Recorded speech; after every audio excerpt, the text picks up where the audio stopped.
चलिए rank correlation में मैं आपको बता रहा हूं कि जब क्या हो, देखिए हमने फॉर्मूलेस पहले लिख लिए थे कि जब डाटाज जो हैं वो रिपीटिंग ना हो, तो व्हेन, अब हम बात कर रहे हैं सेकंड वेराइटी की, ध्यान रखिएगा रैंक कोरिलेशन में, व्हेन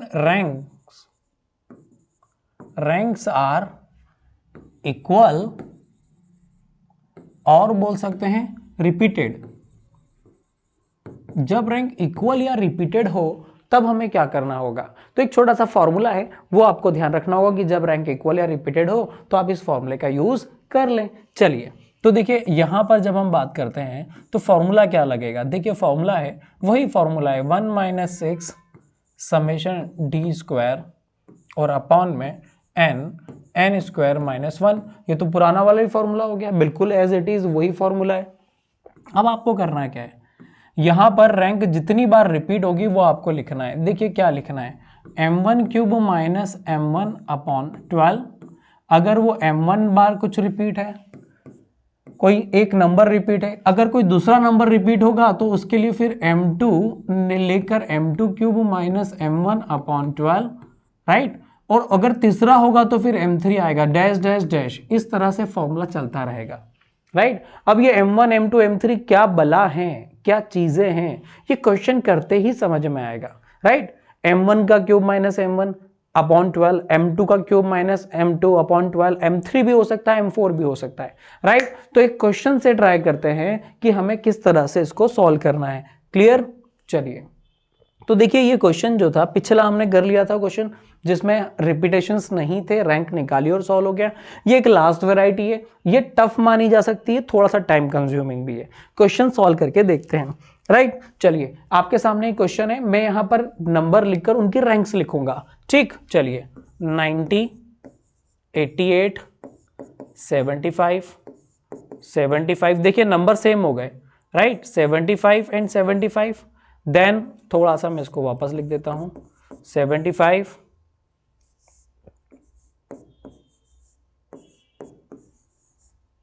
देन 74, 70, 65, 62, राइट। अब वाई सीरीज को भी मैं थोड़ा सा लूं, 18, 25, 34, 34, ओ हो 34, 42, 38, 47। चलिए अब मैं यहां पर निकाल रहा हूं रैंक ऑफ x और फिर निकालूंगा मैं रैंक ऑफ y, और फिर क्या निकालेंगे, सारा फॉर्मेट वही है d, जिसमें हम लिखेंगे rx माइनस ry, और फिर हम क्या लिखेंगे डी स्क्वायर।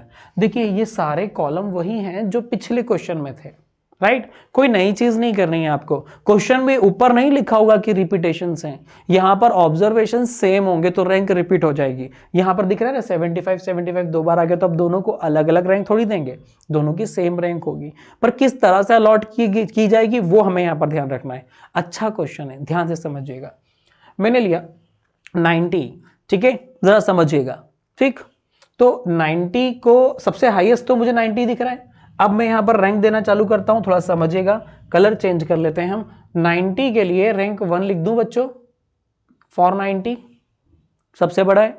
उसके बाद सेकंड रैंक किसको देना चाहिए, तो सेकंड रैंक मुझे 88 ही दिख रहा है पूरी सीरीज में। फिर मुझे थर्ड के लिए 75 ही दिख रहा है, मतलब अरेंज तो सब कुछ लग रहा है यहां पर रैंकिंग में 75 दो बार आ रहा है। तो यहां पर सुनिए एक वर्किंग नोट, आप क्वेश्चन में, ये तो क्वेश्चन एंड हो गया आपका, यहां पर आपको लिखना होगा कि इन सॉल्यूशन में जब आप लिखेंगे तो इन एक्स सीरीज में क्या हो रहा है, 75 जो है इज रिपीटिंग 2 टाइम्स। अब 2 बार रिपीट हो रहा है for rank.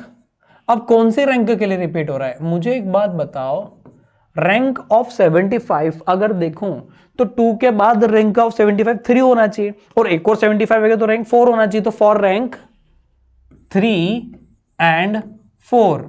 Clear, 2 bar repeat हो रहा है रैंक 3 और 4 के लिए, तो देयरफॉर रैंक ऑफ 75, बोलो बच्चों, वो हो जाएगी इनका average 3 + 4 / 2, that is 3.5, and m1 क्योंकि कितनी बार रिपीट है बेटा, 2 बार, ये जो 2 बार रिपीट है ना, 2 टाइम्स 75 2 बार आया, 1 बार 2 बार, राइट। और दोनों से एवरेज रैंक निकली, क्योंकि ये 3 और 4 रैंक पर टाई कर रहा था, तो हमने इसको रैंक दी दोनों का एवरेज 3.5, राइट। हमने दोनों रैंक दे दी। थोड़ा सा आगे बढ़ते हैं। अब देखिए दोनों रैंक देने के बाद अब मेरे पास रैंक जा चुकी है 3 और 4, रैंक भी दे दी और M1 डिसाइड हो गया। M1 कैसे डिसाइड किया, कितनी बार रिपीट है भाई, ये सिंगल नंबर, तो ये सिंगल नंबर 2 बार रिपीट था, तो वो मेरे लिए M1 हो गया, राइट, फॉर्मूले का M1। अब मेरा अगला नंबर जो है, मेरा अगला रैंक जो है वो 3.5 हो चुकी है, मतलब 4 तक मैं कर चुका हूं। अगला नंबर जो होगा वो 74 जो होगा उसको मैं बोलूंगा 5th रैंक, 70 को 6th रैंक, उससे छोटा है 65 7th रैंक और 62 8th रैंक, राइट। ऑब्जर्वेशंस भी काउंट कर लें, 1 2 3 4 5 6 7 8, मेरे 8 ऑब्जर्वेशन है, रैंक भी हो गई सारी। एक्स की रैंक हुई है बच्चों, अभी वाई की रैंक बाकी है। चलिए बोलिए, सबसे बड़ा नंबर 47 रैंक 1, फिर 42 रैंक 2, सिंगल सिंगल टाइम से 42, फिर रैंक 3 के लिए आप बोले 38 सही है, ठीक है, रैंक 3 38। इसके बाद मुझे क्या लेना चाहिए, 34, ठीक है। अब 34 3 बार है, किस रैंक के लिए होगा, देखो 3 रैंक हो चुकी है मेरी, तो इसका मतलब अब 4 5 6।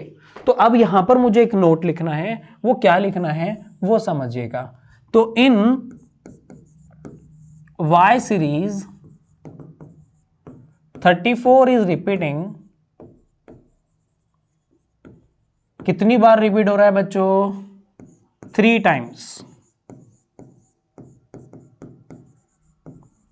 ठीक है। फॉर रैंक, किन रैंकों पे आ रहा है वो आ रहा है 3 बार रिपीट होके, रैंक नंबर देखो 4 5 and 6। Therefore rank of 34 is, 34 की रैंक क्या होगी, तो 34 की हम जब रैंक निकाल रहे हैं तो वो आ रही है 4 + 5 + 6 डिवाइड बाय 3, उनका एवरेज लिया है मैंने 3 रैंक है, तो इसका 5 आ रहा है। एंड आपको यहां पर नंबर ऑफ रिपीटेशंस कितनी बार हैं, 3 बार हैं, तो आपका M2 भी आ गया, राइट। M2 आ रहा है 3, M1 था 2, ठीक है। ये क्लियर है बच्चों, अभी फॉर्मूले में लगाएंगे, अभी हम फॉर्मूला भी लगाएंगे। अब मैं यहां पर रैंक दूंगा 34 को 5, इस 34 को भी 5, इस 34 को भी 5, 3 बार सेम रैंक ली। 5 6 4 5 6 के लिए मेरे पास 6 तक की रैंक क्लोज हो चुकी है। अब मुझे अगली रैंक देनी है 7th, जो कि 25 को दूंगा, और उसके बाद सबसे छोटा नंबर है 8th, उसको 18 को 8th दूंगा। कंप्लीट हो चुका है, मुझे अब डी और डी स्क्वायर निकालना है, राइट। चलिए, आई थिंक इतना क्लियर है बच्चों, मैंने किस तरह से सॉल्व किया है, ठीक है। अब मैं यहां पर डी फाइंड करने वाला हूं, तो मैं थोड़ा सा स्पेस का प्रॉब्लम है, तो मैं यहां पर जस्ट अ मिनट, यहां पर अब मुझे डी निकालना है, तो मैं लिख सकता हूं क्या बेटा, D is equal to RX - RY, ये मेरा डी हो जाएगा, और लास्ट में मैं निकालूंगा डी स्क्वायर, ठीक है। चलिए, अब मुझे एक बात बताएं बच्चों, ये जो मेरा डी है जो कि RX - RY है, RX - RY, बताएं 1 - 8, 1 - 8 -7, 2 - 7 -5, 3.5 -5, तो ये हो जाएगा कितना बेटा 1.5 माइनस का 3.5 - 5, सेम अगेन माइनस का 1.5, 5 - 5 0, 6 - 2 4, 7 - 3 ये हो जाएगा 4, और 8 - 1 7, राइट। देखो डी स्क्वायर का कोई यूज नहीं है, समेशन डी का कोई यूज नहीं है, तो इसका सम 0 होता है, वैसे यूज कुछ नहीं है। अब इसका स्क्वायर करना है और सम निकालना है, काम तो इसके समेशन से है, स्क्वायर करके सम निकालते हैं। चलिए, ये हो जाएगा 49, ये हो जाएगा 25, ये हो जाएगा आपका कितना 1.5 का स्क्वायर है, तो ये 2.25, 2.25, ये भी 2.25, ये कितना हो जाएगा बच्चा 2.25 के बाद ये 0, 16, 16, 49। अब इसके टोटल को हम निकाल लेते हैं। जब इसके टोटल को हम निकालेंगे तो 159.5 आ रहा है, 159.5, राइट। ये मेरा डी स्क्वायर हो गया, डी स्क्वायर आ चुका है, m1 m2 आ चुके हैं, n पहले से ही पता है, मुझे अब बस फॉर्मूले में रखना है। इतना क्लियर है सब सभी को? नहीं क्लियर है तो वीडियो को यहीं से वापस रिपीट देख लीजिए, क्योंकि इसके बाद मुझे सिर्फ और सिर्फ फॉर्मूला अप्लाई करना है, राइट। नोट कर लीजिए। अब हम फॉर्मूला लगाते हैं। देखिए मेरे पास समेशन डी स्क्वायर, मेरे पास समेशन डी स्क्वायर आ चुका था 159.5, मेरे पास n था 8, मुझे m1 मिला था क्योंकि रिपीटेशन थे वो 2 बार था, और दूसरा वाला जो रिपीटेशन था वो मेरा 3 बार था। क्लियर। फॉर्मूला में यहां पर लगा रहा हूं 1 - 6 समेशन डी स्क्वायर, और फिर लिखेंगे हम m1 cube minus m2 minus m1 upon 12, और नेक्स्ट होगा m2 cube minus m2 upon 12, bracket बंद। अगर m3 होता ना तो फिर प्लस करता मैं, राइट, ब्रैकेट बंद, और टोटल इसके अपॉन में 1 को अलग रखना है, 1 को अलग रखना है, अपॉन में n स्क्वायर माइनस 1। सभी की वैल्यू पुट करके सॉल्व करेंगे। 6 D square 159.5, D square 159.5, right. चलिए मुझे यहां पर देखना है कि ये कितना आ रहा है। यहां पर लिखा मैंने 2 का क्यूब माइनस 2, 2 का क्यूब 8 माइनस 2 हो जाएगा आपका 6, और यहां पर आएगा 3 का क्यूब 27 माइनस 3 अपॉन में 12, 24 बनेगा, और अपॉन में n है 8, और 8 का स्क्वायर माइनस 1, राइट। चलिए देखिए बच्चों 1 - 6 159.5 प्लस ये हो जाएगा कितना, 2 का क्यूब 8, 8 माइनस 2 6 अपॉन 12, मतलब 6/12 मतलब 0.5, 1/2 बचेगा। अब ये हो रहा है 27 माइनस 3 24 अपॉन 12, मतलब कितना हो जाएगा 27 अपॉन माइनस 12 अपॉन 12 2। अब मुझे एक बात बताइए, अपॉन में 8 इंटू 64 माइनस 1 63 हो रहा है, ठीक है। चलिए अब थोड़ा सा मैं आगे बढ़ता हूं, और मैं इस तरफ लिख रहा हूं 6 इंटू, अब मुझे क्या करना है 1 माइनस 6 इंटू, अब मैंने इन सभी को जोड़ दिया तो ये हो जाएगा 162, 6 इंटू 159 था, उसमें मैंने 2.5 जोड़ दिया है, तो 162 अपॉन में 8 इंटू 63, राइट। चलिए अब आपको सॉल्व करना है, जहां काटा पीटी करनी है ये आप पे डिपेंड करता है, ठीक है। चलिए 8 हमने किया तो ये 20 नहीं नहीं नहीं नहीं नहीं नहीं नहीं 162 8 हम इसको लिख देते हैं 4, और ये कैंसिल करें हम तो ये कितना हो जाएगा 281 आ रहा है ये, ठीक है। फिर हम किससे कैंसिल कर दें इसको, चलिए इसको कैंसिल करते हैं इससे, तो ये 2 आ रहा है और ये 3 आ रहा है, ठीक है। अब हम 3 को 63 से कैंसिल कर दें क्या, चलिए तो 3 कितने जा, तो 3 21 जा, ठीक है। अब हमारे पास क्या आ रहा है 81, 1 माइनस 81 अपॉन 42, राइट। अब मैं इसको सॉल्व करूं तो मेरे पास जो रिजल्ट आएगा वो होगा 1.928, राइट। अब ये 1.928 जो आ रहा है, ठीक है, इसको जब मैं सॉल्व करूंगा, राइट, तो मेरे पास रिजल्ट क्या आएगा वो मुझे यहां पर देखना है, ठीक है।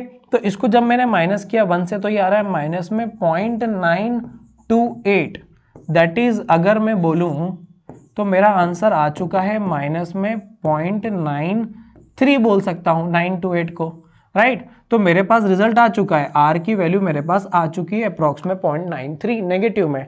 रिलेशन कैसा है, नेगेटिव कोरिलेशन है। रिजल्ट क्या बोलूंगा मैं, नेगेटिव कोरिलेशन, कौन सा वाला, हाई डिग्री। अगर मैं इंटरप्रीट करना चाहूं तो यहां पर मैं बोल सकता हूं कौन सा degree, high degree negative correlation, right. चलिए इंटरप्रिटेशन भी आ गया, आंसर भी आ गया, राइट। क्वेश्चन कैसा लगा आप जरा देखें वापस थोड़ा सा। हमने क्या किया, क्वेश्चन दिया हुआ था, क्वेश्चन में हमने रैंक निकाला, रैंक में कुछ रिपीटेशंस थे, हमने वही किया, डिफरेंस ऑफ रैंक निकाला, डी और डी का स्क्वायर किया, टोटल किया, फिर हमने फॉर्मूला लगा दिया। फॉर्मूला जो लगाया है वो आपके सामने है, पहले भी लिखवा चुका हूं। रिपीटेशन यहाँ पर ज्यादा हुए तो M3 M4 आ जाएगा, राइट। M3 M4 M5 भी आ सकता है, डिपेंड ऑन की क्वेश्चन, पर जनरली एग्जाम में जब क्वेश्चन आता है इसका रिपीटेशन का एक या दो या तीन मैक्सिमम, उसके ऊपर वो भी सोचता है कि कितने रिपीटेशन दूंगा मैं, राइट। बच्चा क्या एक ही क्वेश्चन करता रहेगा, कॉन्सेप्ट ही पता लगाने की इसको आता है नहीं आता है, तो ये क्वेश्चन हुआ, राइट। चलिए तो अब देखिए, अब हमारे पास अब जो नेक्स्ट वीडियो होगा वो होगा एग्जाम्स के कुछ क्वेश्चंस के बारे में। तो हम अब नेक्स्ट वीडियो में मिलेंगे और वहां पर हम एग्जाम्स के क्वेश्चंस की वैरायटीज को समझेंगे, राइट। चलिए तो आज के लिए हम इतना ही रखते हैं, मिलते हैं नेक्स्ट वीडियो में जिसमें एग्जाम्स पैटर्न के क्वेश्चंस होंगे और ओनली एग्जाम्स होंगे। तो पहले आप पुराने वीडियो सारे कोरिलेशन के देख लीजिएगा, फिर एग्जाम के क्वेश्चंस को हम ट्राई करेंगे, ठीक है। चलिए मिलते हैं, ऑल द बेस्ट।